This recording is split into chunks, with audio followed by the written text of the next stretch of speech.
Omzum yükle doldu ama bende vazgeçmek yoktu. Bitmedi, bitmedi, bitirmedim. Ben özel değilim ya da öyle bir şey, ama sen varken hep böyle hissettim, böyle hissettim.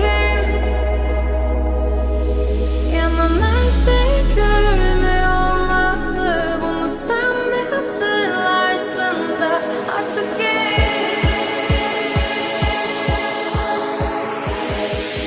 böyle hissettim.